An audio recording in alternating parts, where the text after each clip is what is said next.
আসসালামু আলাইকুম। জীবন মানেই একটা সংগ্রাম, একটা পরীক্ষা। আর বিশেষ করে একজন নারীর জীবনে আল্লাহর পরিকল্পনা সবসময় ভিন্ন রকমই হয়। আমরা অনেক সময় ভাবি আমাদের কেন এত কষ্ট হয়, কেন সবকিছু সহজ নয়, কেন বারবার ভাঙতে হয়। কিন্তু আসলে প্রতিটি কষ্টের মধ্যে লুকিয়ে থাকে সুখের অদৃশ্য উপহার। আল্লাহ তাআলা যখন কাউকে বেশি ভালোবাসেন তখন তাকে নানান দিক থেকে কষ্টের মধ্যে ফেলে। একজন মানুষের ধৈর্য শক্তি পরীক্ষা করেন, তার মধ্যে কতটুকু ধৈর্য ধারণ করার ক্ষমতা আছে তা তা বোঝান। আল্লাহ তাআলা যখন বড় কোনো কষ্ট দেন তখন মানুষের অন্তরকে পরীক্ষা করেন, তার কতটুকু ধৈর্য ধারণ ক্ষমতা আছে। একজন মানুষের প্রতিটি কষ্টের কাটানো সময় একজন মানুষের মধ্যে দেওয়া যায় শিক্ষা আর হৃদয় ছোঁয়া বার্তা। আমরা প্রথমত কষ্ট পাই মানুষ দ্বারা, তাও আবার বেশিরভাগ আপনজনেরাই দেয়। আপনজনদের কাছ থেকে পাওয়া প্রথম আঘাত। আল্লাহ তাআলা যখন কোনো মানুষকে দুঃখ কষ্ট দেন আর যখন সুখ দেন তখন তার প্রথমে ধৈর্য পরীক্ষা করেন।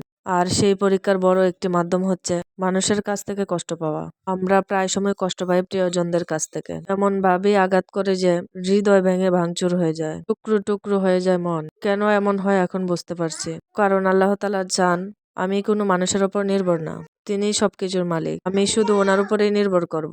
সফল হওয়ার পথের সব থেকে বড় বাধা হচ্ছে একজন মানুষের অলসতা।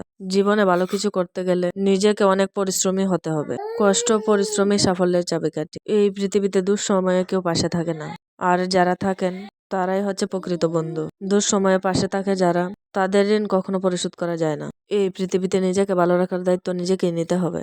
আপনি ভালো না থাকলে কারো কিছু যায় আসে না, তাই নিজেকে ভালো রাখার সর্বোচ্চ চেষ্টা করতে হবে। এই ছোট্ট জীবনে প্রাণ খুলে বাঁচার চেষ্টা করুন। কারো কথায় কখনো মন খারাপ করবেন না। আপনি কারো কথায় মন খারাপ করলেন তো নিজের ভিতরে লুকিয়ে থাকা মনুষ্যত্বকে হারিয়ে ফেললেন।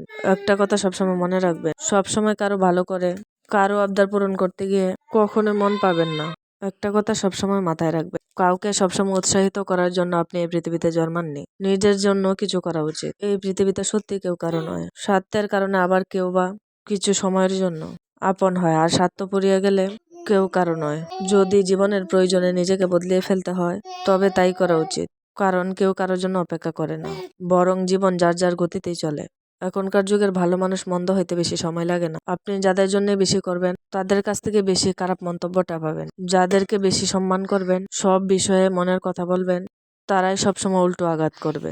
তারাই সারাক্ষণ আপনার দুর্বলতার সুযোগ নেবে।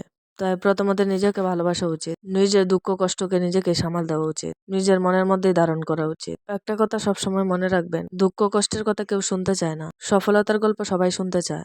আর এই পৃথিবীতে দুঃখ দেওয়ার মতো মানুষের অভাব হয় না। জীবন সংগ্রামের লড়াই একাই লড়তে হয়, আর এটা হওয়াই উচিত। মানুষ কেবল দুঃখ কষ্টের মধ্যে আপনাকে সান্ত্বনা দিয়েই চলে যাবে, কিন্তু মন থেকে কখনোই পাশে থাকবে না। কাউকে ছাড়া কেউ চলে, আপনার যদি প্রয়োজন মনে না হয় তাহলে একাই চলুন, কারো প্রয়োজন নেই।